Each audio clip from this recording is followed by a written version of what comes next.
Roll out the red carpet and get out your acceptance speech because we have your Backstage Pass to Hollywood. Backstage Pass starts now.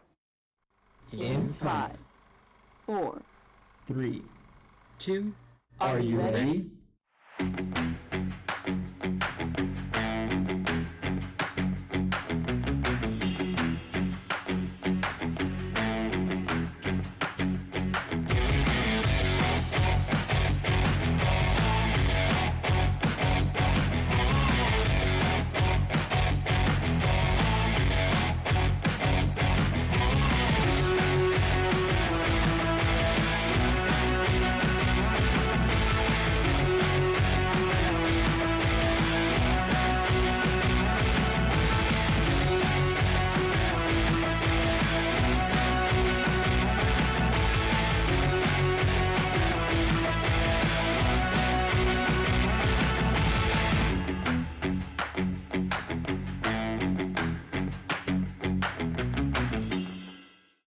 Hey Explorers, welcome to Backstage Pass, where we give you the scoop on all things entertainment. My name is Kayla McCrae. And my name is Lucas Alvin, but you already knew that. It's a new year and a new season. We're starting off season 26 with a summer recap. There's so much that happened this summer and even in the past few weeks of September, but we'll take it one story at a time. Say his name and he appears. The world believes in Joe Hendry. This summer, Scottish pro wrestler and former musician Joe Hendry went viral with the release of his entrance song titled I Believe in Joe Hendry. The catchy little tune that's only a little more than a minute in length had managed to hit the #1 spot on iTunes daily sales chart in the UK and number 6 in the US, with big names like Taylor Swift and Kendrick Lamar ranking above him. The over-the-top music video for the single has also managed to reach nearly 5 million views on YouTube. With that being said, all of us here at Backstage Pass are proud to say that we believe in Joe Hendry. I touched upon this over the summer on our Instagram page, but that post only grazed the surface of the phenomenon that was Charli XCX's Brat Summer. The seasoned pop veteran released her Brat album, which took the internet by absolute storm. You could not escape the lime green paired with the lowercase plain text in Instagram memes, TikTok dance challenges, on t-shirts at your local record shop, and even Kamala Harris's presidential campaign. The Brat album was quite literally the soundtrack of 365 party girls everywhere. If you ask me what my favorite songs from the album were, it's definitely Von Dutch, including the remix version with Addison Rae, and club classics. And most of us Gen Zers and millennials grew up with Charli's 2010s radio hits and have grown to love her evolution into hyperpop. And the explosion of Brat could not make that any clearer. Some of our viewers may know that I'm a bit of a Japanese music enthusiast, and with that going on, I'm going to review Petite Brabacon's summer EP titled 7 Garbage Born of Hatred. I enjoyed how this work's cover art and musical elements both gave off this 90s metal-like presentation. However, the majority of the tracks just didn't appeal to me. I feel like they all just sounded too similar, with most of them giving off generic death metal vibes. However, that also isn't to say I disliked it. Two songs that personally appealed to me were Ganku and A Humble Border. The scream nature of this EP may not be for everyone. However, I'd say it's an attempt of trying to be different, which still makes it interesting. So check it out nonetheless. Nothing really connected with me personally. Just like Lucas with Japanese music, you guys might also remember how I've become quite the Chappell Roan fan. Her meteoric rise to fame has been epic to watch, and she's had quite the groundbreaking summer. She's been drawing heavy crowds at her music festival sets, like the NYC Gov Ball, Coachella, and Lollapalooza, where she drew in the biggest crowd the festival had ever seen. With each festival came an iconic outfit and theme. I ranked all of my favorite outfits of hers on our Instagram, so be sure to follow Backstage Pass LTV to hear my thoughts. I will say this, however. Her at the Gov Ball was one of the most iconic things I've ever seen. Did Kayla just say iconic for the first time in season 26? That's so iconic, but not as iconic as Disney's new pop-punk album. Yes, you heard that correctly. On September 6th, Disney dropped an album titled A Whole New Sound to streaming platforms. The album features popular punk and alternative rock bands covering all of your favorite Disney hits. The tracklist contains songs like Can You Feel the Love Tonight by Simple Plan, A Whole New World by Yellowcard and Chris Costanza, and Friend Like Me by Bowling for Soup. All the Disney collectors watching will also be pleased to hear that the album is receiving a vinyl release on October 4th. I love pop punk, so I'll have to give it a listen. But let's talk Billie Eilish and Sabrina Carpenter, who, along with Chapel and Charlie, have had quite the epic summer too. Billie released her Hit Me Hard and Soft album. The following songs from the album Lunch, Birds of a Feather, Wildflower, and Chihiro are now among the top 5 most streamed songs of hers on Spotify, including Guess, the steamy song she released with Charlie XCX. Last time we talked about Sabrina, her Espresso music video had just come out. Now it's absolutely blown up, and her new album, Short and Sweet, is out now. Please, Please, Please exploded along with Espresso, and so did the song Taste, featuring a guest appearance from Jenna Ortega in the music video, filled with references from the 1992 film Death Becomes Her. Sabrina is also going on her Sweet and Short tour, and will be making a stop in Philly on October 8th. And speaking of concerts, I actually went to one last week. I saw indie rock artist Biba Doobie, one of my favorites of all time. Her album titled This Is How Tomorrow Moves released in August to high praise, with songs like Take a Bite and Beaches being among the most popular. She kicked off her album tour with a show here in Philly. The past 5 years I've been a fan of hers, I've come full circle with this, and I could not be happier. All this talk of summer music has been fun and all, but I wonder what everyone's songs of the summer were. Fortunately, us Backstage Pass producers took to the LaSalle campus to ask just that in this week's edition of Backstage Asks. Let's check that out.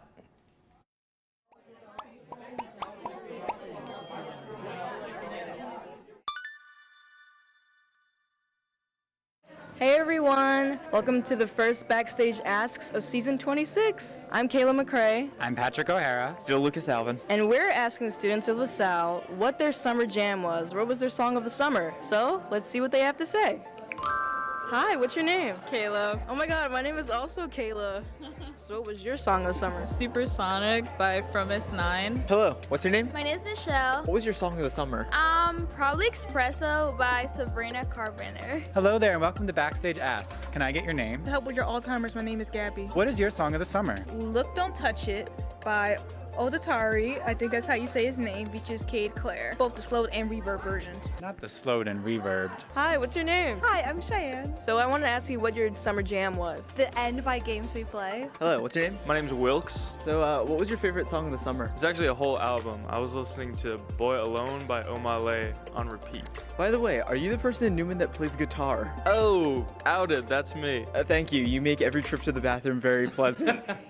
Hello there, what is your name? Asada Ba, Can you tell us what is your song of the summer? Birds of a Feather, Billie Eilish. You know if you know. You know. You know. Hi, what's your name? MJ Griffin. So what was your summer jam? Hot to Go. Definitely listened to it way too many times, and I can't wait to see it on my Spotify Wrapped because it's gonna be there a lot. As the resident Backstage Pass Chaperone fan, I 100% agree with this sentiment so much. HOTTOGO. You can take me hot to go. Hello, what's your name? My name is Asha. Hello, Asha. Nice having you on. Hi. So, Asha, what's your song of the summer? My song of the summer is Klaxon by G Idol. Hello there, what is your name? I'm Maddie. Hi. Can you tell us what your song of the summer is? Mamushi, I think that's how you pronounce it, by Megan Thee Stallion. Hi, what's your name? My name's Kiana. So what was your summer jam? My summer jam was Paper Crown by Alec Benjamin. Hello, what's your name? I'm Corey Robinson. And we got a little guest here. What's your name? This is Nova. So, what was your song of the summer? I want to say Sunkissed by Kai Dreams. What's your song of the summer? Wolf, wolf, bark, bark. Get a little yawn action going on there. Hello there, what is your name? Hi, my name is Issa. What is your song of the summer? One Wish featuring Childish Gambino by Raven Lene. Hi, what's your name? Desire. What was your summer jam? No Chill by Party Next Door. Hello there, what is your name? My name is Aiden Brandt, Mr. Q&A. What is your song of the summer? My song of the summer is Back on 74 by Jungle. Those are some pretty sick responses. So now I have to ask you guys, what were your summer jams? Mine was Espresso by Sabrina Carpenter. Hasta mi espresso. Lucas, how about you? For me, it was There She Goes by the Laws. I'm not singing, never mind. I had so many summer jams, but I'm gonna have to represent Biba Doobie here because I'm wearing the baby tee from when I went to see her. But I'm gonna have to say Beaches and Talk. Well, thank you guys for telling us what your songs of the summer were. Now back to the studio with us. It's always amazing to hear from our LaSalle community. But now let's swim on over to some summer movie news. Starting off, we have the big summer blockbuster of Deadpool and Wolverine. This epic crossover features both Ryan Reynolds and Hugh Jackman reprising their roles as Deadpool and Wolverine from their respective movie series.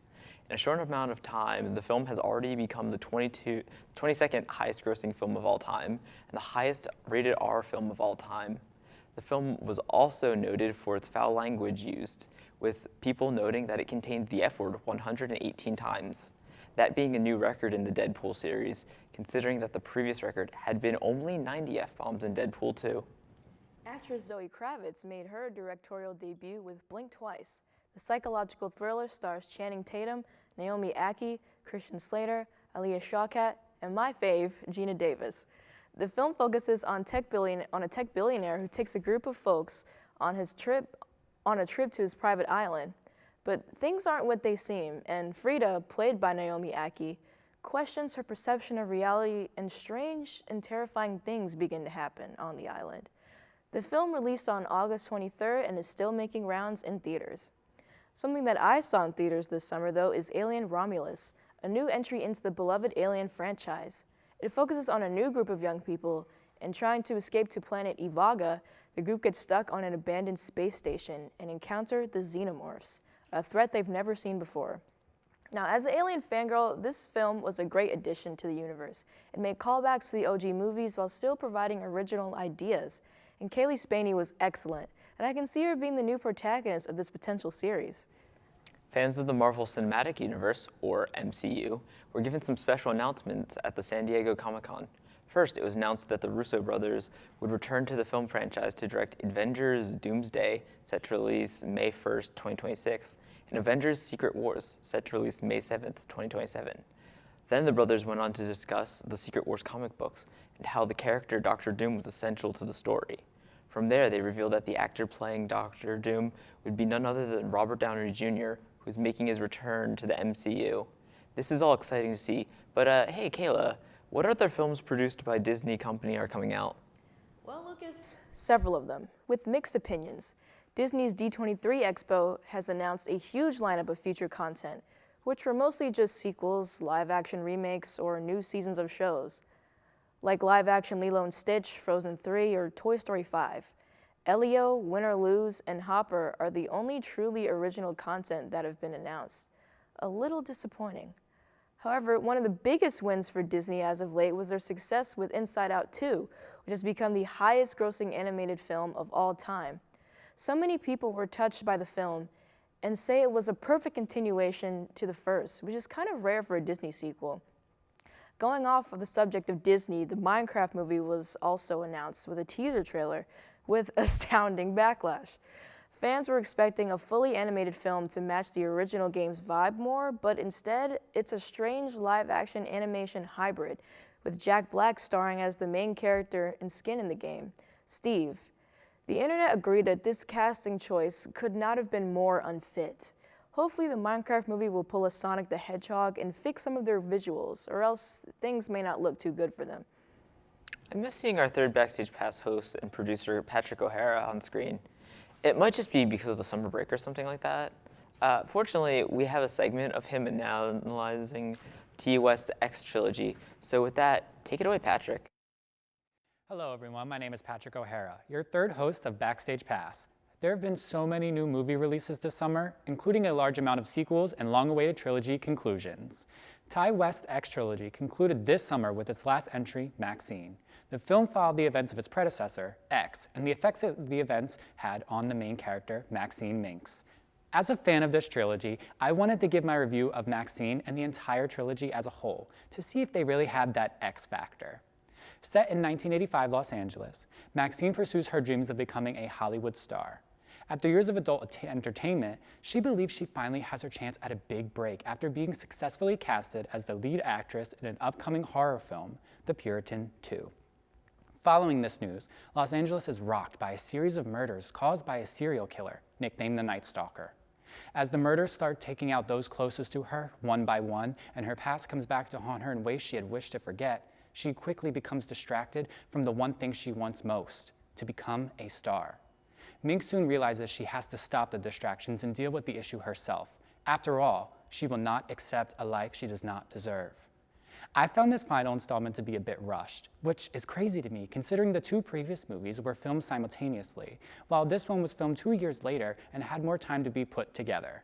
I did, however, enjoy the retro 80s slasher vibe Maxine offered and found it to be executed quite well. However, there were moments where it felt as though I was watching 2 different movies at once. The first half of the film felt like a whodunit slasher, while the second half just felt like an underwhelming crime thriller. The big reveal at the end was honestly unrealistic and underwhelming. I understand that metaphorically these films cover what it means to be a star and what comes along with it, yet compared to the first 2 films, it felt a bit jarring. With X and Pearl, the films felt really raw and emotional. Sadly, I didn't feel any of that with Maxine. In a way, it was disappointing. One thing all 3 movies had in common, though, was the brilliance of actress Mia Goth. Her performances as Maxine Minx and Pearl Douglas are the centerpiece of the entire trilogy. No matter which film you are watching first, or at all even, Goth is sure to leave you hooked, wanting more. She did a phenomenal job at portraying Maxine's trauma due to the events of X and an even better job at portraying the viciously disturbed Pearl. When examining the trilogy overall, something that really speaks to me is that each film felt authentically different when compared to each other. For starters, Pearl is a psychological horror film. It focuses on the antagonist, Pearl Douglas's backstory, and what led her to become the psycho killer we see her as in X. In terms of pacing and storytelling, there are elements of Carrie implicitly offered in Pearl's story. Similarly, the 2 films are a showcase of what leads a woman to a very scary breaking point. Aesthetically speaking, however, it is reminiscent of The Wizard of Oz with a vibrant Technicolor palette. For me, Pearl is a 4 out of 5-star movie. X takes on a 70s aesthetic, taking on Texas Chainsaw Massacre in all of its glory. From the setting, to the cast, to the way it's filmed, everything screams Texas Chainsaw. The crossover between an aged Pearl and young Maxine is truly unique, too. It's the key of the franchise. Even though Pearl dies on, a part of her forever lives on through Maxine, even if she doesn't wish for it to. X gets a 5 out of 5 stars for me, one of my favorites. Lastly, Maxine references Brian De Palma movies, specifically Body Double. The film also pays homage to the 1960 horror thriller Psycho. This one gets a 2.5 stars for me as of right now. Altogether though, the trilogy story comes together nicely. With well-deserved conclusions for both Maxine and Pearl, I would rate the 3 together as a 3.5 stars out of 5. This is primarily due to how the 3rd film felt, but don't let this score detour you. It's an incredible trilogy worth of your time. There are rumors of a 4th film being inserted into the story. Now, I'm not sure how that would happen, and I really don't know if it's necessary, but if it happens, I just hope it's done well and better than Maxine. Well, there you have it, folks. That's my review on the X Factor Ty West trilogy offers. Now, before signing off, say it with me. I will not accept a life I do not deserve. Now let's head back to the studio with Lucas and Kayla as they continue their summer recap. Thanks, Patrick. That was interesting to learn about. Now I'm better. Let's talk about the movie adaptation of the video game Borderlands. The film excited the game's fan base and also seemingly let them down as well. It scored a 10% rating on Rotten Tomatoes and a 4.5 out of 10 rating on IMDb. Many critics said the movie was a poor adaptation of the Borderlands video games, and they had also mentioned that the jokes in it all failed to be funny. Sort of like me. Anyway, Kayla, please change the subject.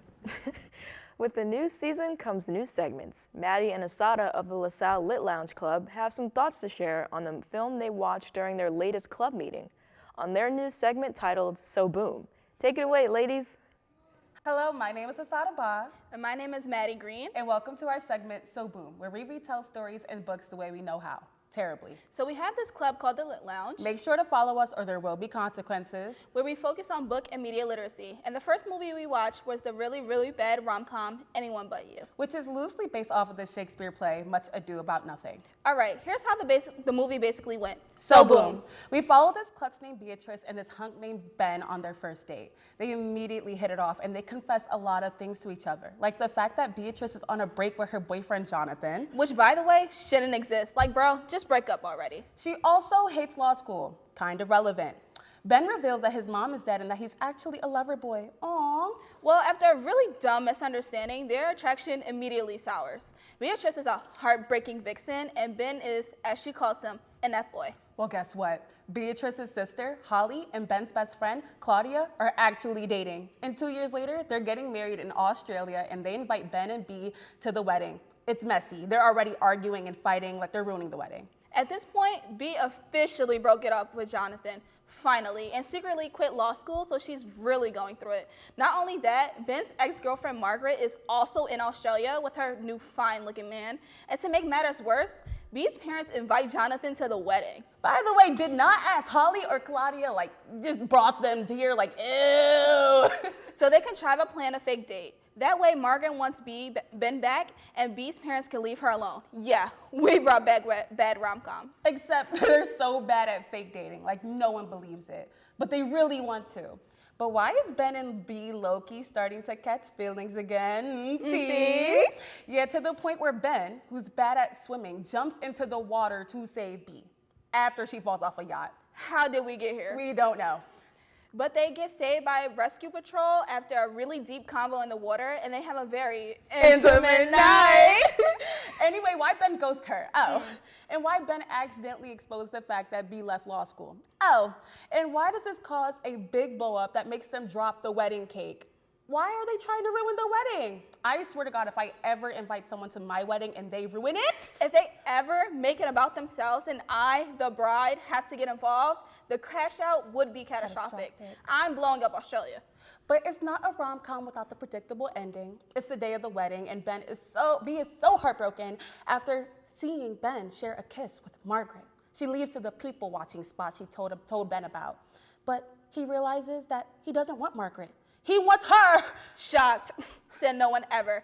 So in true rom-com fashion, he dives off a cliff into the ocean. Rescue patrol saves him again, and he races to her and kisses her. If he wanted to, he would. And the movie ends with them singing Unwritten. The end.